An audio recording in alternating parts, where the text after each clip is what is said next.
नमस्ते साथीहरू, पहिलो रैबल च्यानलमा हजुरहरूलाई स्वागत छ। यो भिडियो हेर्नुभन्दा पहिला यो च्यानललाई लाइक, सेयर, कमेन्ट अनि सब्स्क्राइब गर्न नबिर्सिनुहोला। आज हेर्नेछौँ जेठ 15 गते राजावादी र गणतन्त्रवादीको नारा लागिरहेको छ। केही भिडियोका क्लिपहरू देखानेछौँ, हेरेर साथ दिनुहोला। धन्यवाद। यति बेला गणतन्त्रवादीहरूको आन्दोलन एकातिरबाट आएको छ भने राजावादीको आन्दोलन एकातिर छ। दर्शक देख्न सक्नुहुन्छ हामी रत्न पार्कमा रहेका छौँ। यति बेला राजावादीहरूको र गणतन्त्रवादीहरूको आन्दोलन ठ्याक्क भेट भएको छ। दर्शकवृन्द प्रहरीले हटाइरहेको छ, देख्न सक्नुहुन्छ।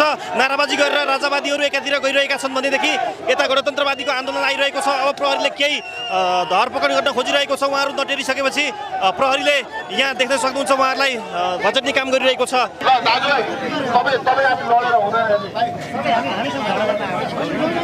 यति बेला बाक्लो मात्रामा प्रहरी परिचालन गरिएको छ।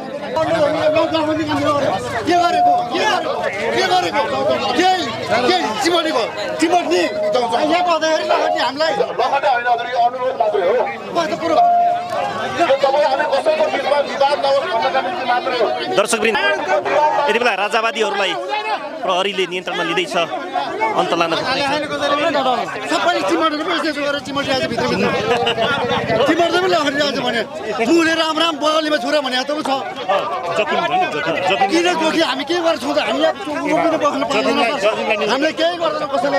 जिउँदै चाहिँ इट्टा भट्टामा राखेर ज्यान मारेर पोल्ने मान्छे ज्यान मारेर उन्मुक्ति दिने कालो गणतन्त्र मुर्दाबाद भन्न चाहन्छन् राजावादीहरू। यति बेला यो रत्न पार्कबाट जमलतर्फ अगाडि बढिरहेका छन् ठाउँ खाली गर्नको लागि। यो यता नेकपा एमालेको होल्ड गरिएको छ। यति बेला नेकपा एमालेको र्याली होल्ड गरिएको छ, यो राखिएको छ।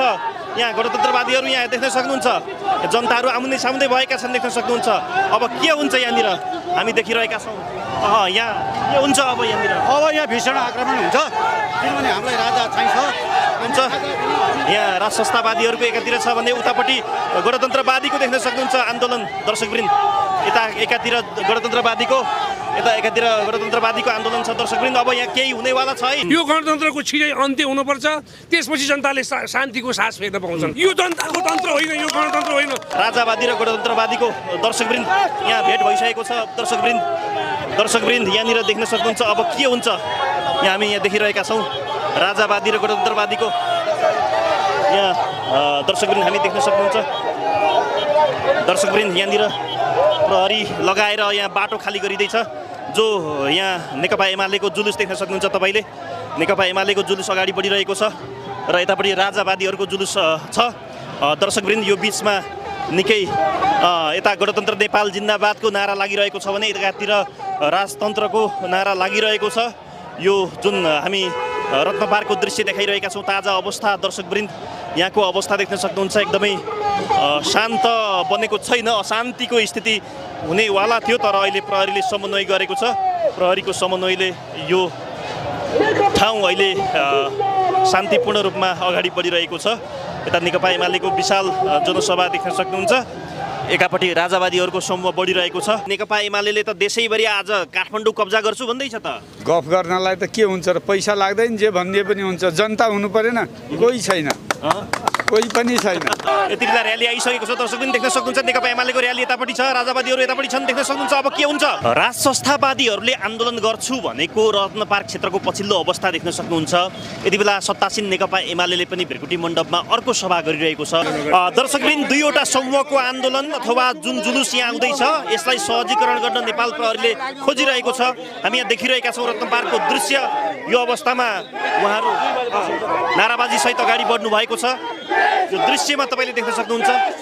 मेरो नाम यादव प्रसाद थपलिया। के सन्देश दिन खोजेका छन् जनताले आज रत्न पार्कबाट भन्नु त? जनताले सन्देश दिन खोजेका छन् यो चाहिँ भ्रष्ट र कालो गणतन्त्र। अलि पछाडि त फेरि नाचगान पनि छ त, गणतन्त्र ओहो उत्सव मनाइरहेको। अब यो खाइरहेछन् तिनीहरूले चाहिँ। मेरो रामकृष्ण भैया। के को लागि आउनुभयो हजुर चाहिँ? म यो भ्रष्टाचारीले यो देश सिद्धाउन लाएँ, त्यो यिनीहरूले भ्रष्टाचार रोकियोस् राजाबाट भन्दा नि दिएको। जनताले के बुझ्दै भृकुटी मण्डप यहाँबाट आधा किलोमिटर मात्रै पर नाचिरहेका छन्, बजाइरहेका छन् गणतन्त्र ओहो वाओ अब उनीहरूको सौती छ अब सौती उनीहरूकै जम्मै पुलिस उनीहरूकै प्रशासन अनि अनि के अन्त नि अब जनताको रगत चुसेर किर्ना र जुकाहरू हुन् तिनीहरू जनता होइनन् के भनेका यो नेपाली जनताका किर्ना र जुका हुन् यिनीहरूको नेपाली जनताको रगतमा होली खेलेर मनाइरहेका हुन् तिनीहरूले यो देशको यो यिनीहरूको अन्त्य नभएसम्म नेपालले शान्तिको सास फेर्न पाउँदैन। मेरो आरबी थापा रोल्पा रेमबहादुर थापा। तपाईँहरू आज जम्मा भएको के ढुङ्गा हान्न हो होइन हामी ढुङ्गा कहिले भने हान्दैन आगो लगाउन हो होइन होइन हामी शान्तिपूर्ण हाम्रो एकदम एकचोटि शान्तिपूर्ण आन्दोलन हुन्छ हाम्रो राजा सहितको प्रजातन्त्र 2047 सालको हामी के अरे संविधान फर्काउँछौँ है शान्तिपूर्ण दबाब सिर्जना गर्नुहुन्छ तपाईँहरू शान्तिपूर्ण दबाब सिर्जना गर्छौँ आज हानाहान हुँदैन हुँदैन र एउटा सरकार पक्षले के गर्न आफ्नो अनि सरकार पक्षले गर्यो भने हामी फेरि क्रान्तिकारी चाहिँ एउटा संयम छन् धैर्य छन् शिष्ट छन् शान्तिको पक्षमा छन् एकदम हजुर त्यो सन्देश दिन चाहनुहुन्छ के तर हजुर के लागि राज संस्था सर भनिदिनु यो दुई दलीय सरकार बहुमतको सरकारले भइराखेको अवस्थामा घोटाला काण्ड एनसेल काण्ड कति काण्ड छन् यी काण्ड छन् यति पोखराको काण्ड एयरपोर्ट काण्ड भयो नि सबै कुराहरू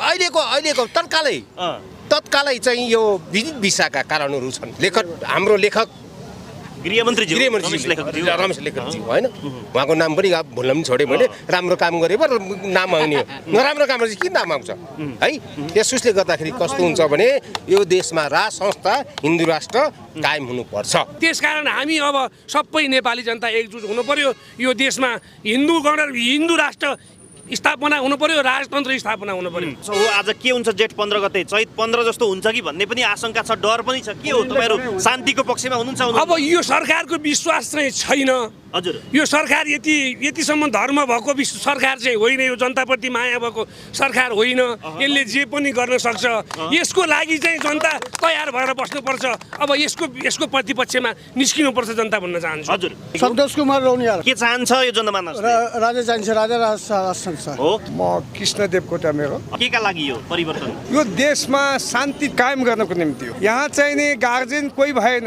अभिभावक कोही भएन पार्टीका राष्ट्रपति हुने भएको हुनाले ऊ अभिभावकको भूमिका खेल्न सकेन। संसारको एकमात्र हिन्दू अधिराज्य नेपाल हो यो हिन्दू अधिराज्य नि हुनुपर्छ। यो देशमा चाहिँ नि धर्मनिरपेक्षता जुन लादिएको छ संघीयता लादिएको छ यो पुरै जनता मागा व्यवस्था हो। यो शङ्कर श्रेष्ठ हो कति वर्ष हुनुभयो 64 भयो जोस जागरका साथ आउनुभयो अहिलेसम्म राष्ट्रको लागि हो हजुर कोही बाध्यको लागि राष्ट्र आफ्नो राष्ट्र जोगाउनु पर्छ हजुर जबसम्म यिनीहरू 3 दल हुन्छ हाम्रो छोराछोरीले यति दुःख पाउँछ कि अहिले पनि हामी नसोच्यो भने के को डर राष्ट्रको लागि म मरे पनि मेरो देश बाँचिरहोस् म मरे देश बाँचिरहोस् म अर्को आउँछ हजार आउँछ म एउटा मरेर गयो हाम्रो नाति नातिलाई सुख पाओस् नेपालको नाम इज्जत राखोस् भोलिपछि हाम्रो नसरा होइन त्यसकारण गणतन्त्र भन्ने चिज सम्भव छ त अब सम्भव छ सडकबाट छ कि चुनावबाट छ चुनावमा किनभने चुनावमा कहीँ राजाको हुने हो राजा भने जन्मकी राजा भनेको कहिले पूर्व पश्चिमको हुँदैन राजा बाबुआमा गुरु त्यो एकचोटि भएपछि गुरु भएन। त्यसकारण चाहिँ नि अब यहाँ गणतन्त्र फ्याँक्ने काम हो टोटली हामी जनतालाई फ्याँक्ने हो। हामी कहाँ मेची महाकादेखि आएका छौँ गाउँमा हामी यो व्यवस्थाको विरोधमा कुदेका छौँ। परिवर्तनले ल्याएको जुन व्यवस्था थियो त्यसलाई चाहिँ 65 सालको जेठ 15 गते जुन संस्थागत गरियो आज जेठै 15 गते तपाईँहरू फेरि राज संस्था चाहियो भन्दै आउँदै हुनुहुन्छ एकदम आवश्यक सम्भव छ सर एकदम सम्भव छ। जसको सम्पत्ति हो त्यसैलाई माया हुन्छ। यो नेपाली जनता नेपाली भूमि राजाको सम्पत्ति हो। राजा र जनता यो देशमा एक भइसके नेपाली जनता र नेपाली भूमि राजाको सम्पत्ति हो। राजनीतिक दल रित्तिँदै हो त्यसो भए दलहरू रित्तिँदै हो कोही छैन को छ र त्यही जाली फटा 420 गर्ने फटाहरूको एउटा झुन्ड मात्रै हो। हजुर उहाँहरूको पनि अब दिमागमा आइसक्यो देशलाई बचाउने हो भने राज संस्था र हिन्दू राज्यको अति आवश्यकता छ। कर्मचारीलाई पनि राम्रो हुन्छ जनतालाई पनि राम्रो हुन्छ मिडियालाई पनि राम्रो हुन्छ समस्त देशवासीलाई राम्रो हुन्छ। मेरो नाम देव बहादुर डाङ्गी। दर्शकवृन्द साँच्चै यति बेला रत्न पार्कमा यो माहौल बढ्दैछ राज संस्था समर्थकहरूको भिड बाक्लिँदैछ। गतको चैत 15 गते 3 कुनेमा जुन आन्दोलन भयो त्योभन्दा अगाडि पनि पटक पटक विभिन्न ठाउँमा आन्दोलन भए र फेरि बल्खुमा भयो र रत्न पार्कमा फेरि आज जम्मा हुने क्रम बढ्दो छ। दर्शकवृन्द, राजावादीहरूको समूह अगाडि बढिरहेको छ। हामी रत्न पार्कमा रहेका छौँ। यही समयमा गणतन्त्रवादीहरूको पनि आन्दोलन र्याली यही ठाउँमा आउने भएकाले प्रहरीले उहाँहरूलाई यहाँबाट हटाउन खोजिरहेको छ। हटाउने क्रममा राजावादीहरूले नाराबाजी गर्दै अगाडि बढिरहनु भएको छ। यो रत्न पार्कमा तोकिएको ठाउँमा राजावादीहरूको जुन 2 बजेको समय थियो त्योभन्दा अगाडि उहाँहरू आइसकेपछि यति बेला प्रहरीले हटाएको छ र यहाँ गणतन्त्रवादीको आन्दोलन यही ठाउँबाट अगाडि बढ्ने भइसकेपछि दुई पक्ष बिचमा मुठभेड नहोस् भनेर प्रहरीले समन्वय गरिरहेको छ। गणतन्त्रवादीको आन्दोलन अथवा त्यो उत्सव जुन छ, र्याली छ, यसलाई समन्वय गरिरहेको छ प्रहरीले। दुई पक्षको झडप नहोस् भनेर यहाँको सुरक्षा व्यवस्थालाई मजबुत बनाउन खोजिरहेको छ। नेपाल प्रहरी, सशस्त्र प्रहरी सहितको टिम यहाँ तैनात छ।